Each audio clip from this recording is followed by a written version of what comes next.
Hello! Hello! And welcome to Stay Cool Forever. The podcast where we are dissecting 90s classics through a 2019 lens to see how well they hold up and how well they, work. Honestly, I think a lot of this exercise has been, are they still enjoyable? And do they work now? Because I love watching older movies. Sure. And these are movies we grew up with, and now they're older. And so it's a fun exercise in seeing what it is we liked or no longer like about them. And how far these types of movies have come along since then. Like what the movies were doing right that kind of are timeless and hold up, and the things that were extremely dated and that we've kind of moved past as storytelling devices. Yeah, for example, to do a throwback, Four Weddings and a Funeral nailed the Love Actually thing, way early on. Yeah, this is a very good example of like a rom-com that, takes place over time. You have your 5 acts and like timeless humor. Nothing too dated about that one. It's like a human story, Yeah, it was totally lovely. And by the way, I believe it's, I think our 4th episode, right? 4 Weddings? Yeah, sure. I don't know. Well, you can definitely go back into our archives on Pippa, Stitcher, Podmus. Podmus, thank you again for making us the 7th most popular podcast on Podmus. Let's go for number 1, guys. We can do it. You can tell your friends. We can do it. I'm Zach. I'm Wade. And fire it up. Fire it up. That's right. Fire it up. This time, we're doing comic book movies, and this one was one of my favorites, The Crow, 1994. Dude, awesome. Had you seen it? No. Oh, shit. Yeah, I'd never seen this before. I'm so glad. You already told me you enjoyed it. I'm really glad that you did. Because I remember watching this when I was 10. Okay. And it was, 94, so, Kurt Cobain had just died. Oh, shit. And, I was really, getting into that stuff and finding my edge, and we watched this movie I shouldn't have. It was way too inappropriate, but I remember getting a bootleg copy of it on a VHS. Oh, nice. With some of my friends and having a slumber party and watching it. This is gonna be so sick, man. Oh, wow, that's a great way to have watched this movie. Oh, sure, on bootleg God, VHS. yeah, because that's what we did back then. I couldn't get into a theater. I was 10. Wow. I felt like they were probably stricter about who they let into PG-13 movies. This was R. Oh, this was rated R? Oh, yeah. Huh? I no longer pay attention to the ratings on movies. I know we're desensitized, but it definitely had a lot of F-bombs and nudity in this. There were a lot of F-bombs, you're correct. Oh, yeah, you definitely shouldn't have seen this movie. Nope. Oh, my goodness. So much cocaine and rape and... Yeah, a lot of blow. Real dark, but... in terms of faithful comic book representations, I personally thought this nailed it, and I was really happy to see going back that it did hold up beyond my nostalgia for it. Oh yeah, this movie definitely held up. And I think one of the things that really helped this movie out was the fact that they used music so effectively. Very effectively. The soundtrack to this too, big part of my childhood. Okay, let me pull it up unless you've got it, but the soundtrack was delightful. I added it to my Apple Music. Mm-hmm. I put it on Spotify and listened through it. I gotta know, the Joy Division cover of 9 Inch Nails' Dead Souls. That was a Joy Division cover? Yeah. Oh shit. Yeah. I didn't know that. That was just perfect. Yeah, for his the comic book, his Spider-Man, where he's running on the rooftops through the Gothic City, to get to the bad guys. Yep. That song just beautifully set the scene up, and that happens several times in the movie with other songs. Oh yeah, again, they totally nail it with the music that goes on. Fun fact, I saw the Jesus and Mary chain when I saw 9 Inch Nails. Oh, nice. And they were fucking awesome too. Wow. And so it's funny that these that both of those bands were in this movie together, and they're still kind of in the same realm now. I think these were the forefathers of that kind of industrial metal stuff that late 90s 2000s segued into the new metal and This was the soundtrack that I feel like so many bands of the late 90s and 2000s were influenced by for what became like darker, metal, rap metal, what have you. Mm-hmm. Mm-hmm. And then they had the Rollins band, which I thought was really fucking cool. Just Rage Against the Machine, Stone Temple Pilots. The Cure song Burn is perfect. Mm-hmm. Everything was perfect. I couldn't imagine a better supervised movie for music. Yeah. It nailed it. Mm-hmm. I mean, I think this is what... If you were a music supervisor in the 90s, in the heyday of grunge and industrial metal, this was your dream project. Mm-hmm.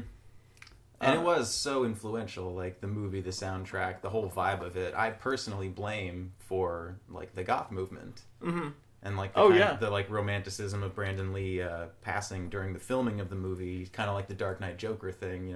We all saw Hot Topic shirts of that happening afterwards. So that really taps into like the dark kind of like morbid, angst youth music. It's like a zeitgeist kind of product. As a complete aside here, I haven't quite figured it out, but Doug Carrion is listed as one of the personnel for one of the songs. Of course he is. Yeah. Naturally. We got to ask him when we see him. Definitely. What song he was a part of on this list here, because that's fucking amazing. But back to your point about Brandon Lee's death, it really did add to this movie and this concept of resurrection. Mm-hmm. And someone who was killed and wasn't finished with their task. Yeah, like for in the film itself, it's very spooky to watch someone who has since passed playing someone coming back from the dead to right their wrongs. And I thought he nailed the role. Oh, he could have been great. He could have absolutely been an action star in more movies.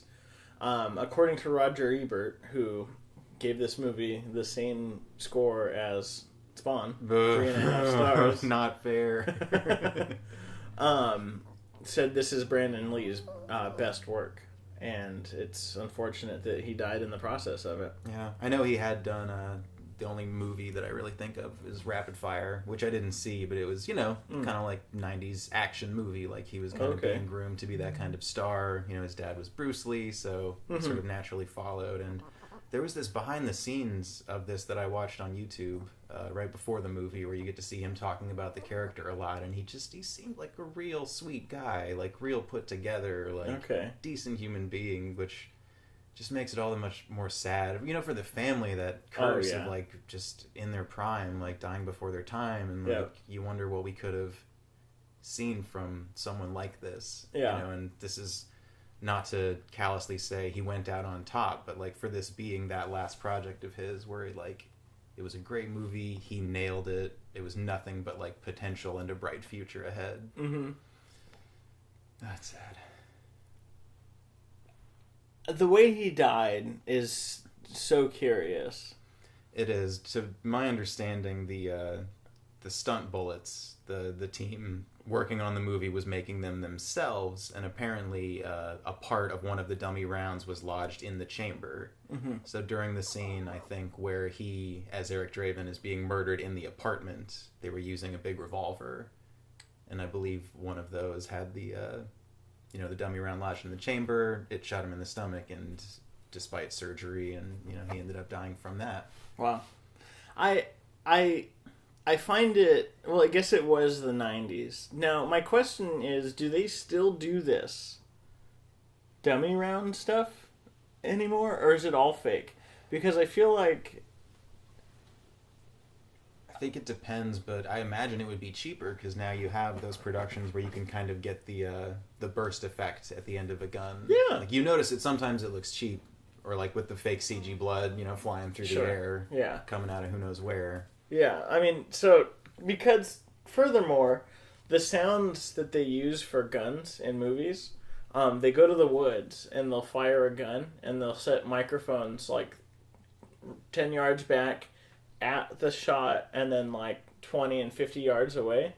So they have, like, 4 or 5 sounds, and they put all of those together to make one sound in movies. And so none of the sounds themselves are from the actual shot. So there's really no reason to do that anymore. Exactly. Yeah. And so it makes me wonder, had this movie come out later, if he could have lived. Who knows? Yeah. But talking about, the talent involved in this. Again, this is kind of a Ninja Turtles dream team sort of thing. 81% Rotten Tomatoes for critics, 90% for audience. Wow. So we're not in the minority for appreciating this.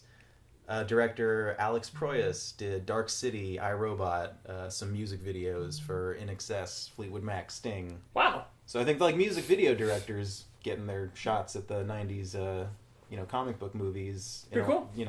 In at least Ninja Turtles and this definitely worked. Yeah. For getting that visual style and kind of melding the music with the scenes in a really smart way. Absolutely. And I think the use of miniatures in this movie were fantastic. Apparently most of the city, the wide shots of the city, it was all miniatures. And what a smart, cheap way to do that. Yeah.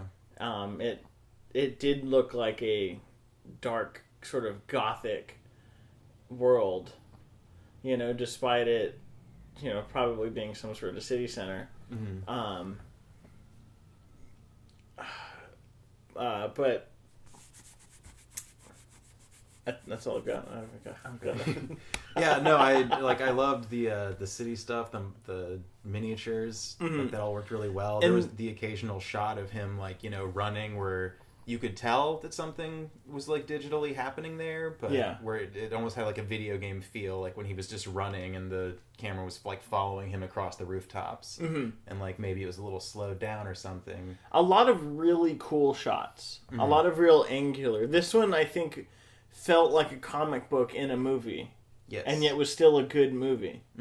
I really enjoyed, when you come up on a building and you're looking at it sideways for whatever reason that's visually pleasing, and a lot of the scenes in this movie I could see being I want to call them a cell, but a frame in a comic book. You could definitely see if you were to just take that away and colorize it into a sheet of paper. Yeah, that would be a good representation of it. And no doubt the team behind this was keeping that in mind. I'm sure if you look at the comics, you will see exact frames recreated in the movie. Cool. And I know they wanted to do black and white, but had to just kind of wash the hell out of the color palette with filters and stuff. So you're mostly getting the blacks, the whites, the reds. There's a lot of red lighting. A lot of red lighting. Revenge theme parts of the movie.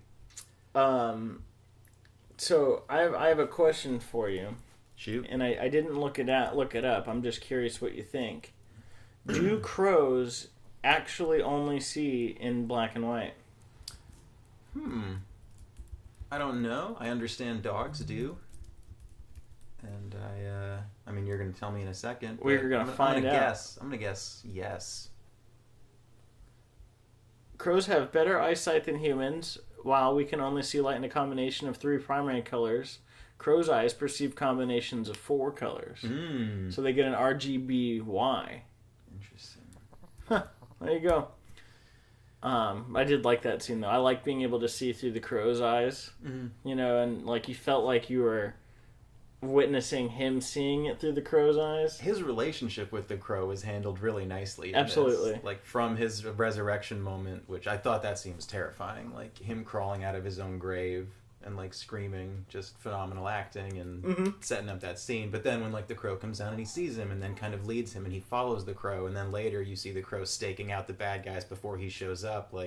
He's really found his stride with this relationship of okay, I have powers, I'm going to use this thing. So the crow was a character in the movie, which I thought was just really enjoyable and really cool. And I liked how he was leading him down the hall to his old apartment, or loft rather, and that scene of him with his hand out in the dark pushing the door open, that had to have been a comic book scene. Yes. Just again, so many shots in this movie were perfect in their comic bookiness. There's got to be a term for that somewhere. Well, it didn't hurt that they had the loft apartment in some old, deco-looking building. The square footage on that. I know they're in, a Detroit ghetto. Sure. But I can't help but living in LA, watching all these movies with people in apartments and thinking, wonder the price. That's pretty spacious. Yeah. Like 90s real estate. Oh, it's just gorgeous. Just gorgeous loft. Yeah. With all the candles. On the topic of candles, when he was resurrected and he's sitting by the fireplace burning the pictures, he had 2 Shabbat candles right next to him. Huh. So the crow's a Jew. No shit. Maybe his wife was. Maybe she was, yeah. Is that a Jewish thing, like the crow, bringing people back from the dead? Is that where it comes from? No, I don't think so. Okay. But I thought that was an interesting little tidbit. Another interesting little tidbit is this just proves that cats are evil. Oh, because when he picked up the cat, it was full of bad memories. Mm-hmm. These are facts. I think cats are spooked by dead people, too. Yeah? That could be a thing. Well, wasn't spooked about this one. Gabriel remembered. Mm-hmm. And was still alive. Conveniently. I mean, it was only a year. He was probably scavenging, but... Furthermore, why didn't they... who did they own the loft? I'm assuming they were renting. Because of the whole... tenant relocation program. So, they didn't get a new tenant? I guess not. I was kind of thinking their whole plan was to just blow up. Like, the bad guys wanted to create the ghetto and, like, get all the well-to-dos out so they could just run their... That's right. Their, like, scumbag operation. That's right. And have that, the Pit, man. That was a pretty dope, grungy club. Like, I love that the super villain hangs out above a grunge club. Absolutely. And this guy, like, runs the town. Like, every gangster, they're out there blowing up buildings for him. Like... Nothing in this town happens without my say-so. He was a good villain. Oh, Michael Wincott kills it. Yeah. Like, I love that guy. What else has he been in? The thing I remember him most from was Robin Hood, Prince of Thieves. He plays the Sheriff of Nottingham's cousin who keeps fucking up and getting, like, outsmarted by Robin Hood. Huh. And more recently, he was in Westworld playing... an early model android that Anthony Hopkins hangs out in the basement and talks to. He's just like some old cowboy, and like he like moves really mechanically like an old robot would. Wow. But like he's been in a lot of stuff. Okay. But always as like a bad guy because he's got the voice and like that face, the darkness. Like... Yeah, he's got a face like James Franco. Yeah. I couldn't stop thinking he must be somehow related to these people. That was the bassiest crow caw I've ever heard. The caw! Just the power and the bass of that caw was out fucking rageous. Do you think the lighting in their loft was always like that? Candlelit and red? Candles and moonlight beaming in through that giant window. Yeah, probably. Well, like, I guess the only colorful parts are daytime and flashbacks, I suppose, to highlight the warmth against the darkness that the rest of this movie takes place in. That works. I think my biggest gripe is that I just have such a problem with an all-knowing kid who like susses out the entire situation just by looking at him.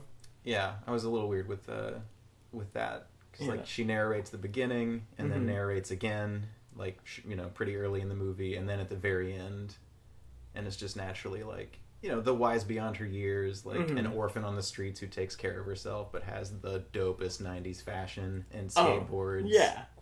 Can skateboard. Just jealous. Yeah. Did you like at the grunge party that someone was welding? I didn't notice. It's fucking amazing, dude. So the sparks were falling down over the band, but he was like actually working on some welding work at the top. Wow. It's brilliant. It's just fucking brilliant. Yeah, that club, like, people don't seem to really notice what's going on. Because it's rocking so hard. That was like the thought I had at the end when he's the shootout upstairs. Which is like the most action-y movie scene of the movie. That was awesome. That grand finale murder of everybody. That was awesome. Yeah. And I know for like his character, like musician, he seems like a little everyman-ish, kind of has a sense of humor or like lightness to him. And then to see him just like fucking front flips and like cross an arm gunplay, like it was like, it was fine. I was fine with it. Because like naturally a superhero, comic book movie has to give you that eventually. Absolutely. And it was real satisfying because we saw him like gearing up and getting better at his job throughout. Killing everyone. I mean, he made quick work of Tintin. There was the vengeance was palpable. Yeah, it really was. It was just thoroughly enjoyable. And yeah, I mean, those scenes I wrote off as, well, yeah, I mean, he's the son of Bruce fucking Lee, so of course he can do shit like that. Yeah, you're gonna not hire this guy and let him do that in the movie? He's got to flip at least once. Something I really appreciated about this was giving us bad guys that we get to know. Yeah, absolutely. Because, like, they were bad, you're not supposed to like them, but the fact that they all at least got to be a little fleshed out. You know, like, you know, Tintin went first, but he was kind of, like, chewing the scenery, just like a real bad, you know, nasty kind of guy. Yep. You know, the knife dude, pussies drink last, man. Like, yep. It's like a tough asshole, and, like, Fun Boy's, like, the junkie. Yep. Skank is just like the drunk that they all pick on. Skank was he reminded me of the guy from The Matrix, the one who chose to come back out. Oh, the turncoat. Yeah, and eat the steak with Agent Smith. Oh yeah, Pantaleano. It reminded me of him, but he was like the I don't know why I went straight to The Matrix when I was thinking about this movie, but he had the mouse vibe of the crew. You know, like the nerdy little guy who never gets never gets his shot, but instead he was drunk.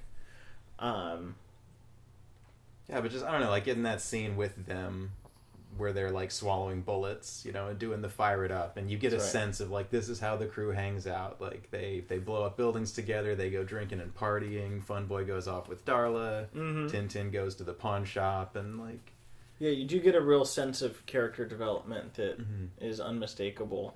Even for Top Dollar, like you're seeing him, you know, in his upstairs basement doing coke with his sister, you know, talking like about mystical shit, but you get a sense that he's like tired, or he's kind of bored with this whole Devil's Night thing. Like he's got so much power, but it's no longer fun for him. And you're seeing that like, and by the end he seems to be really happy that like everything got fucked up because it was just fun again. Yeah. Like, his whole thing was just, like, evil for evil's sake. Like, anarchy and all that. Like, he didn't want, you know, Devil's Night to become, like, a popular thing. And, of course, it did. I thought it was interesting how at the end, where it was, like, it turned into regular-ass Halloween. With the kids running around in the masks. And I thought, so, is this maybe a prequel to the Halloween, like, you know, story of, you know, of kids going out and, you know, having fun on Halloween? It's just, this all happened in a time before modern times where kids go trick-or-treating. I was confused that they were out in the city. Again, like, this is a problem I've mentioned with all of these movies is a lack of extras at key points where you're not getting a sense of the world. Because in that scene, he had done some shit, and then he was just on the street, and there were 4 kids on an abandoned street that looked terrifying, not a part of town you'd want to be stuck in. And I'm like, what are they doing? Are they going apartments? They're like, just lying around. I always think of trick-or-treating as like a suburban kind of thing. So it totally is. For 4 kids to be out in that neighborhood after what we've seen go down, it's like a little... But whatever, it served the purpose of the scene to just give a little hope that like kids can come out and play again because someone's like fighting the bad guys. Yeah. I think my favorite transition was the muted trumpet with that like city, you know, like sadness. That like sad jazz noir kind of stuff. That was awesome. That was a total highlight for me. I liked that the whole story. Again, this is probably what Spawn could have done. The whole backstory was told through flashbacks. You know? That's awesome. That's cool. Like you got to see him go through his shit, but then you learn about what's going on through the flashbacks. Yeah, and you establish the world first thing, like crime scene, like some people died, and then we meet the bad guys, and then it's like, okay, and now the hero is like coming back from the dead, and you'll figure out his backstory through the flashbacks. Exactly. Like, yeah, just kind of starting the story and like getting on with it. But yeah, I think I know we trashed Spawn a decent amount, but I think this movie did everything right that Spawn did wrong. 100%. Like in every way, from like just the script, character development, relying more on practicals than on, the heavy CG stuff. Mm-hmm. Use the music and, expert music use. I think, I think that was the best part of this movie. Everyone loves a good revenge story, and the music supervision was flawless. Mm-hmm. I don't think I necessarily needed the guitar on top of the building stuff. I have a feeling this is going to be a point of contention. That's where we have to disagree. Yeah, because I am a musician. Uh-huh. And at this point in my adulthood, I relate to the story a little more of like, oh yeah, so the hero's a guy just like me. He's like a failed musician that had some bad shit happen. But like, and again, going into like the soundtrack and whatever, the grunge, zeitgeist with this movie. Yeah. That at the pawn shop, he like stole the guitar, and then like you hear that like the little wobble thing became kind of a musical sting for him. And then him playing the guitar on the rooftop at the beginning is like, oh, it's like sad. He used to be a musician. He's taking a break from murdering. And then right when we're getting ready for Act 3, he just fucking shreds like while the sun's going down and smashes it all. I'm like, this is so... It's not like art or brilliant, and I get that it's like... I know it makes why. I know why you time. would. Yeah. It's a dated thing, but it still does it for me. Totally, and that's why I brought it up. I had a feeling you were gonna like that. I don't deny that it isn't like a cheesy dated thing, but I was enjoying the movie so much, and then when something like that happened, I was just like, "Fuck yeah, get him, revenge, rock out for revenge." Oh my goodness, that is awesome. I was thinking they should do a techno remake. Just scrap the whole musician idea, but just like change. He's a DJ. No, not a DJ. Just like this needs a reboot, and I was thinking of modern music, and you're not going to get Bon Iver. You're going to get probably some sort of dark techno shit. Yeah. In my mind, I was hoping it'd be a French film. Mm-hmm. It's a French movie of revenge, and he goes to like the clubbing scenes, because then you could have the cocaine and the top works. He's like a little strung out maybe in this one. I don't know. That's my thought. All right. The Crow could come back for anyone. It's not like he's the only Crow. Yeah. Which I guess is the theme of the comic books, that it's always a different guy. Oh, word. And his adventure. Cool. And like apparently there's lots of rules to it, which I wasn't aware of. That, like when you're done with your revenge, then your powers are gone. Or if the Crow dies, your powers are gone. Or if you don't seek your revenge, you start rotting like you would in the grave. Like there's like a rule to it. Like you were brought back for a reason. Here's your chance. Yeah. But you have to set the wrong things right, or your powers, you don't deserve them. You're done. That's a really cool caveat. And apparently the makeup situation lent itself to that too, that he was actually just pale because he was a corpse and not because he like put white makeup on his face.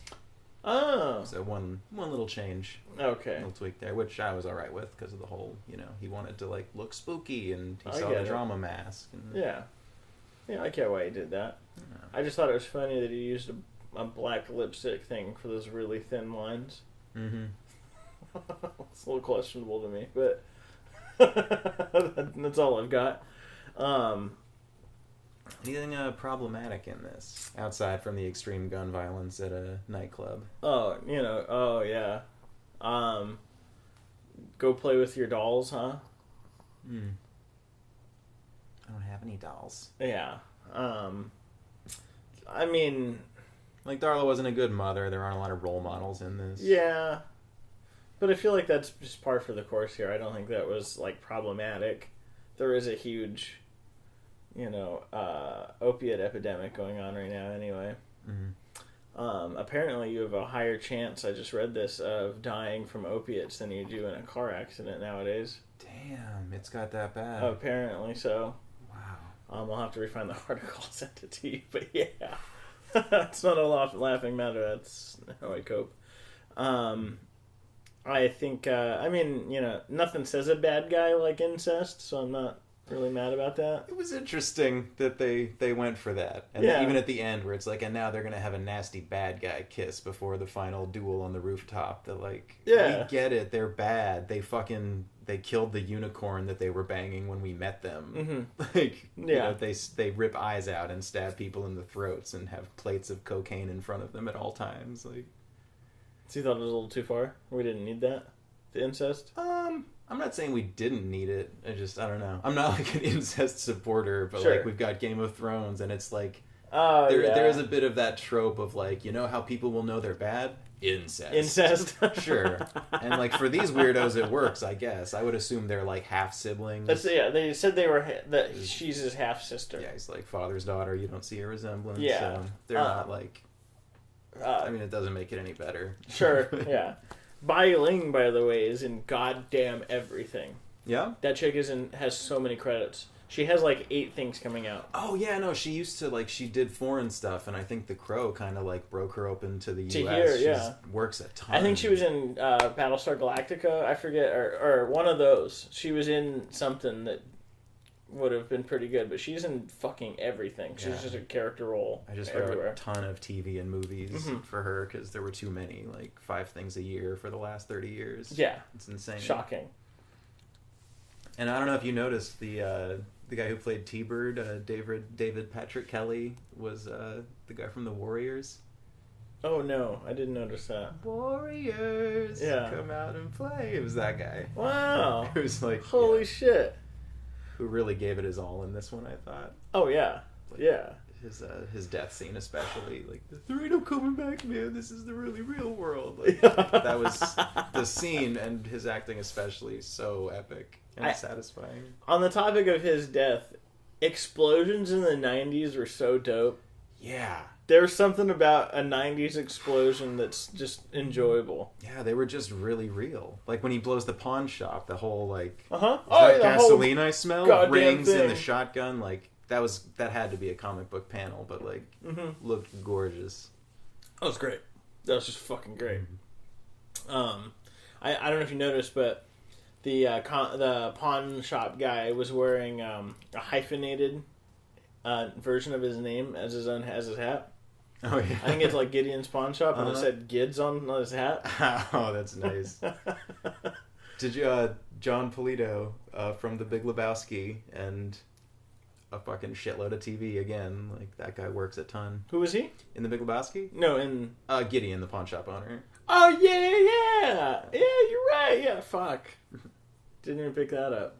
The 90s really were great for smoking in movies. Yeah. And they make that shit look cool as hell. Mm-hmm. They really do. Yeah, all the smoking and cocaine. I'm like, I know these are bad people, but they weren't trying to make any of it look cool, but it still did somehow. It just looks cool. Yeah. I thought this movie had a shitload of amazing quotes, and I don't know if that's just because I grew up with it, and because there were lots of bad guys swearing and saying cryptic things. But I've got some quotes. You might have more. All right, probably. Go ahead, start it out. Do you know Lake Erie caught on fire once because of all the crap floating around in it? I wish I could have seen that. Who the fuck gets married on Halloween anyhow? Which one of you Motor City motherfuckers wants to bet me this one isn't? I wrote that one down too. Here's a quote that I thought you would resonate with. You know what this place needs? A good natural catastrophe to bring everyone together. Yeah. You know, that's what we need in Act of God. 2019. An act of God. Something we can, a common struggle to unite us. You're looking for a coroner. Shit for brains. No onions. They make you fart big time.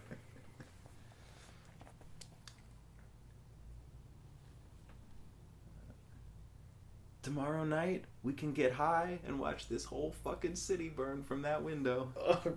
You cheap ass, chrome dope, child molesting, sporophyte motherfucker. Jesus Christ walks into a hotel, hands the innkeeper 3 nails, and he asks, "Can you put me up for the night?" Get out of the way, you worms. He winked at you, musicians. Oh shit on me. Oh, shit on me. Shit on me. Oh, man. Catchphrase. I love that one. Smokes and road beer. Be quick. Oh, yep. I am the police and I say don't move. Now don't move, Snow White. Greed is for amateurs. Disorder, chaos, anarchy. Now that's fun. Look what you've done to my sheets. I think which is funny because of the context of it, but yeah. That'll do. That'll do for me. You got any others? Yeah. Caw, bang. Fuck, I'm dead. Someone at one point says, "Who is this sack of shit?" Maybe a cop, like, looking at a Tintin's corpse or whatever, but just, yeah. That's good stuff. Just the hard language. This movie had the luxury of being rated R, so we didn't have to pull punches with, like, language and theme. Dipstick, yep. Mm-hmm. I loved just the black Nine Inch Nails, dark fashion that everyone had. Mm-hmm. I forget that Nine Inch Nails is like a grungy, band initially. Yeah. I would always have thought of them in more like a metal or industrial vein. Yeah. Yeah, me too. But I give grunge a broad category to catch all that stuff from the time. Do you have a favorite song from that soundtrack? From the Crow soundtrack? Yeah. Big Empty. Okay, yeah. Stone Temple Pilots. Yeah, that was great. Just fucking love them. That was awesome. Yeah, mine was probably, I don't know, man, it's either the Cure song or that Nine Inch Nails cover. The Nine Inch Nails cover was fucking awesome. Yeah, I loved both of those. Yeah, I think the whole thing is so good. Like the shootout rooftop thing at the pit with My Life with the Thrill Kill Cult song, just rocking the whole fucking time. Even the heroin scene with Funboy and Darla had a nice kind of. Yep. I don't know how to describe it, but it set the tone, and it was real grungy and dark and sloggy. I that's one of my favorite soundscapes rather. Mm-hmm. That I always allude it to that. The feeling of that scene after John Travolta shoots up in Pulp Fiction and he's driving and the lights are doing that breathing effect. Yeah.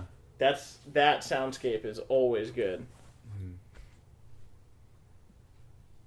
Well, yeah, I don't think, production-wise, I don't have any, real criticisms. There were, a few CG shots. I know they had to, superimpose his face for a few scenes. Yeah. On account of his passing and, a couple of the wide city shots. Mm-hmm. It's it's not perfect, but A for effort. It still looked great. Yeah. I fully loved it. Did you catch Candyman? Candyman in this? The actor, the guy that played Grange, Tony Todd, who was Top Dollar's number 2 guy, the black guy who visited the grave and figured out. Yeah.